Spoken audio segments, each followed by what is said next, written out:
On this episode of Breakout Boxing Spotlight, we talk to the man of the hour, Divine Xaiver, as he makes his return from Divine X series all the way to the real world in Breakout Boxing.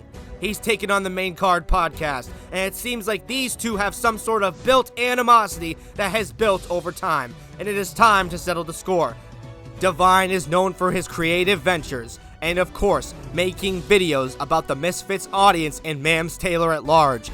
But of course, today, he puts on the gloves for the very first time, and we find out what he's really made of on today's episode of Breakout Boxing Spotlight, where we talk to Divine Xaiver.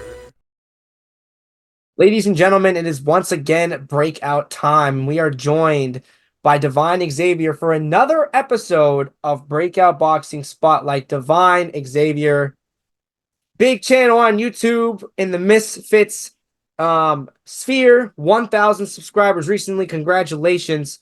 And is now taking on the Main Card podcast on Breakout 04 New World Order. Divine. How you doing? How you doing? Good to see you, man. How you doing? So,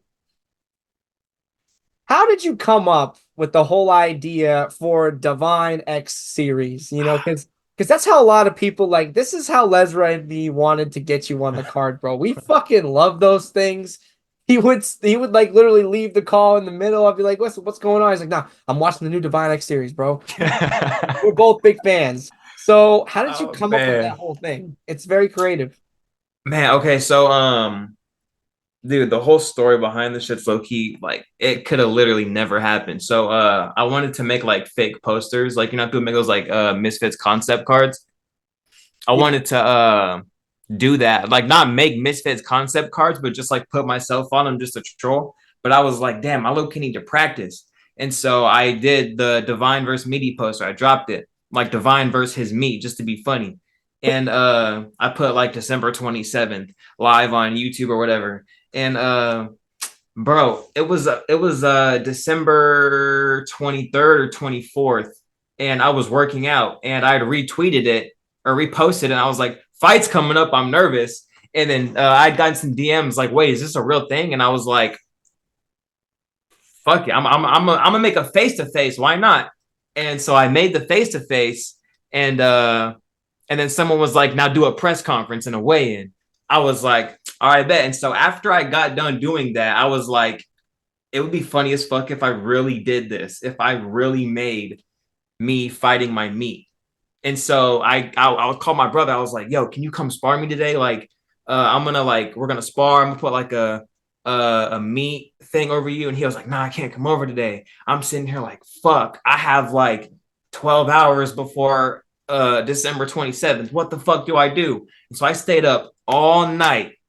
I got on Minecraft and recorded the ring. I built a ring, and then I downloaded a map, built a ring, and then did that. And then I literally made the first event in like 12 hours.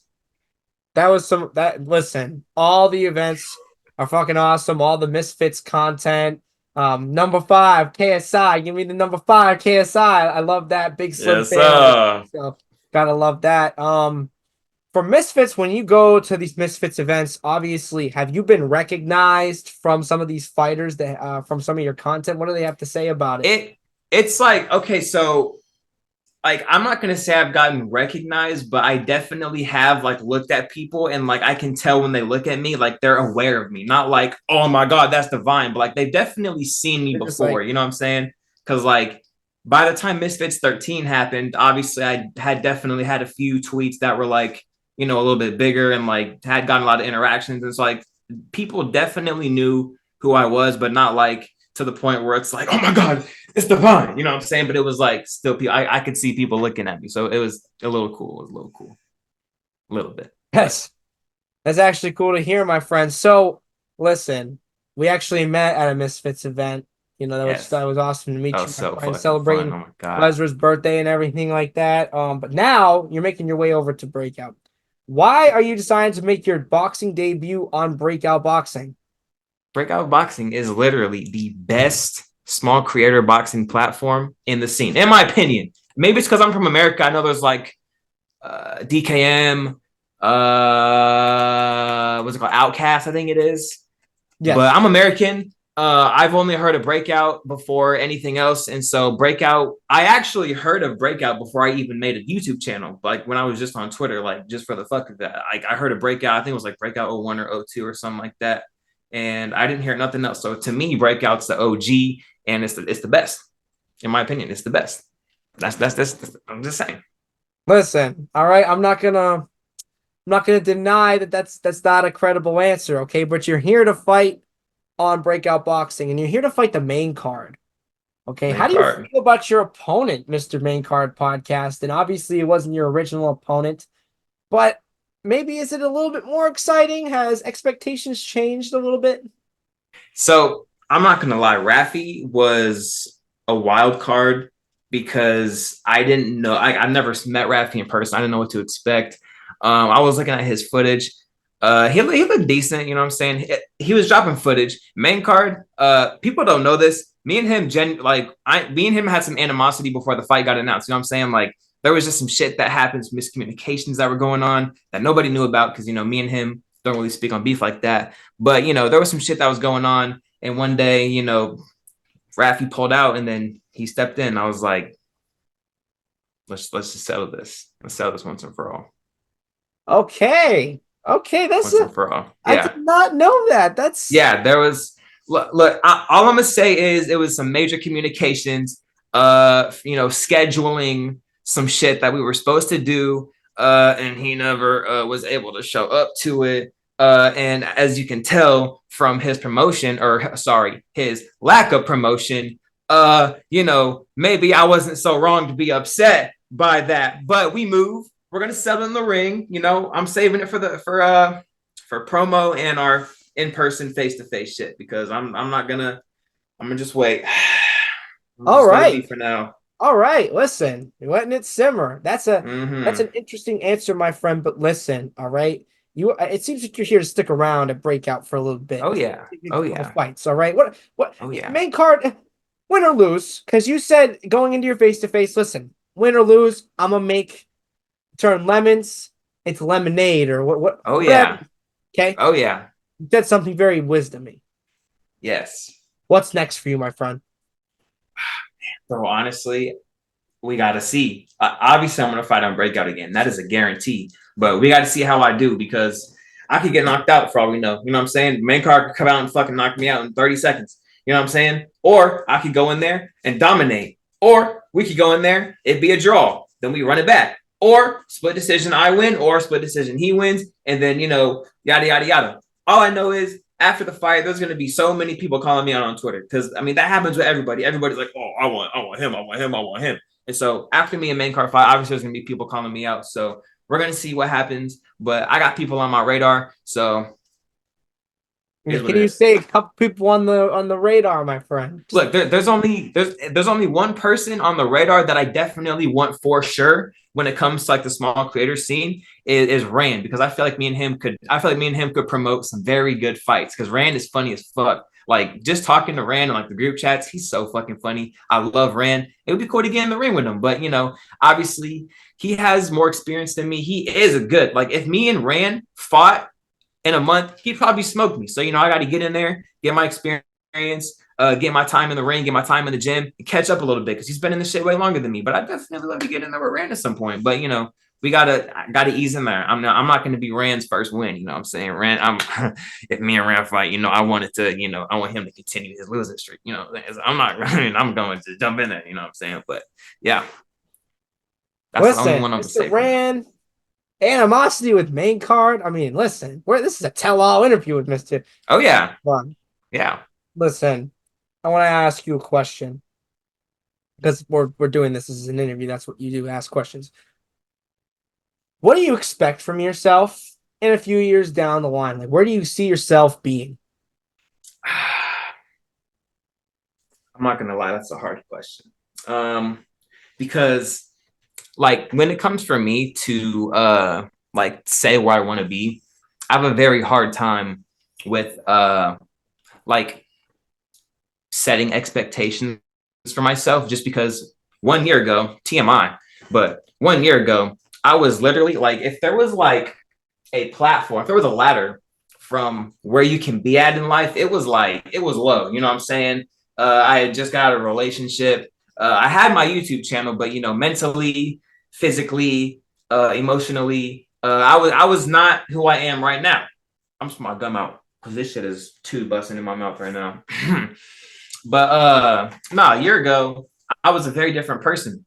And you can go look at my videos. I was a very different person. I mean, it's right there. I was a very different person. And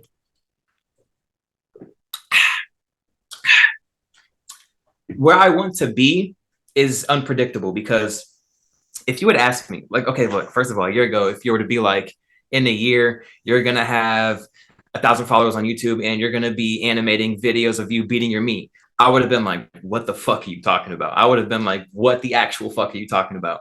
But life is unexpected. And so I guess what I will say, where I want to be in a few years is in a position where I can help other people that don't know what they want to do, that are in a low place, and tell them like, yo, if you just like be yourself and just stop making excuses and build something for yourself, fuck it. You can literally get there. Like you can and you will get there. Literally. You can and you will. I believe. Yes. I believe I can. Because you said exactly. it. Because exactly. You said it, man. Exactly. Listen. I have one last question before we get out of here. To all the people in the audience, what can they expect from you at Breakout 04? New World Order. Something different, man. Something different. Something very different. Very different. What you're, especially in the ring, what you are going to see is something that you will own. A part of me you will only see in the ring, because it is the only time I allow myself to feel that, is when the gloves are on. When I have gloves on, I'm not Divine. You know what I'm saying? Divine and Xaiver are two different people. You know what I'm saying? They're the same, but they're different in the same context. You know what I'm saying? Xaiver is in here. Divine is out here, right? Divine is the better version of Xaiver. You know what I'm saying? Because when the cameras are off, Xaiver is a very different person. If people knew who I was behind the camera, like I'm the same. Don't get me wrong. I'm not sitting here putting on a character. You know what I'm saying? But Divine is the best version of me, right? Because obviously there's the good side of people, there's the bad side of people. You know what I'm saying? That's just life. You know what I'm saying? But Divine is the best version of me that I can be. And then Xaiver is, you know, off camera, you know, suffering, going through everything he can, putting himself through the worst thing he possibly can, so that when Divine is on camera, when Divine is here, you are seeing the product of what misery and pressure can get you if you direct it and channel it to where it needs to go. You know what I'm saying? So Divine is a product of misery. Divine is a product of suffering, but it's channeled in such a way that is blossomed into something beautiful. It's still me, but it is a channeled, built up version of me. And when I get in the ring at Breakout, it's going to be something different. It's going to be something that only comes out in that moment. I really like that answer. I really like. Oh yeah. Yes. Obviously, Divine. No bullshit. Obviously, I'm very, very excited to have you here. Oh, I'm so fucking excited. Everyone is going to be very, very excited to see you fight July 27th, 2024. That date is ingrained into my brain, and it's going down. Eventbrite tickets, if they are live right now, go buy them. But if not, stay updated on Twitter. July 28th, 1 p.m. Eastern Standard Time. If you cannot make it for our completely 100% free live stream on Breakout Live, you do not want to miss it. It's an action-packed week and weekend of fights. Breakout always does it best. And we will see you at the fights. Fuck is you talking about?